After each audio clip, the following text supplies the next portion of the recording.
ये सब आपने देखा और अब आप ये भी देखिए।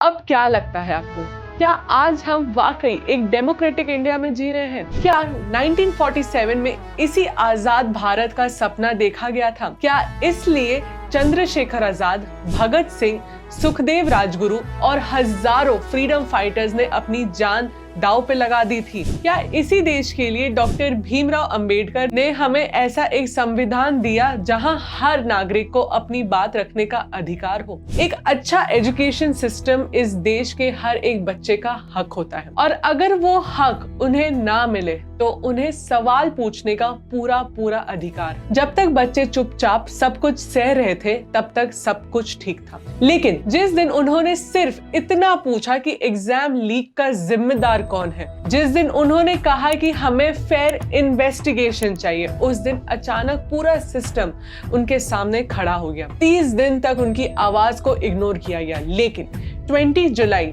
जब एक पीसफुल मार्च की बात आई तब जवाब डिस्कशन से नहीं, बैरिकेड से दिया गया। करंट वाले बैरिकेड्स, कील लगे हुए लाठियां, टीयर गैस, डिटेंशन, सर फोड़कर 12 साल की लड़की को मारा गया, स्टूडेंट के ऊपर गन पॉइंट किया, टेररिस्ट की तरह डिटेन किया गया, नकली पुलिस क्यों? आखिर क्यों?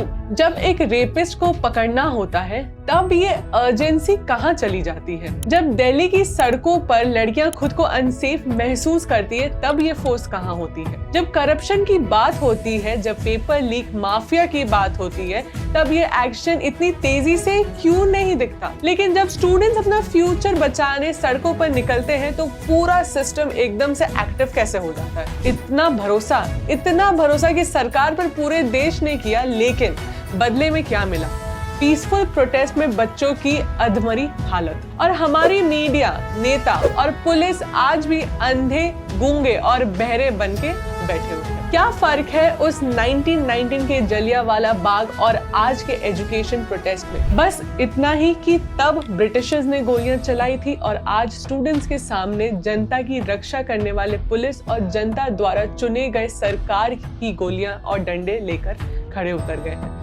तब इंडियंस पर जुल्म करने वाले दूसरे देश के थे और आज अपने।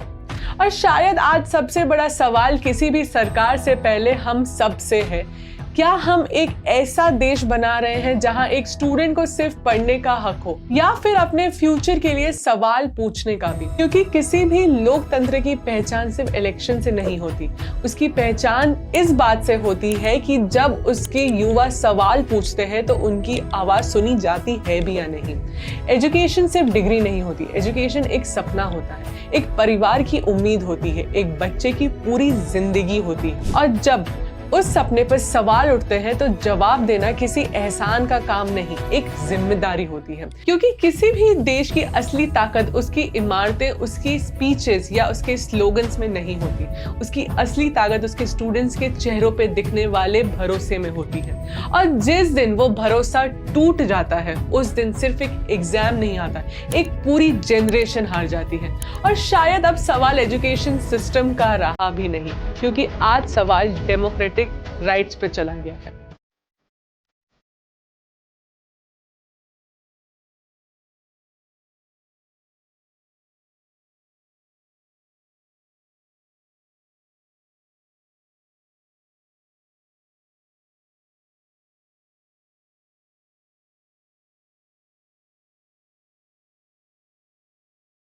ये स्टूडेंटों ने किया, ये सिविल वर्दी में घुसे हुए हैं, ये लोग बहुत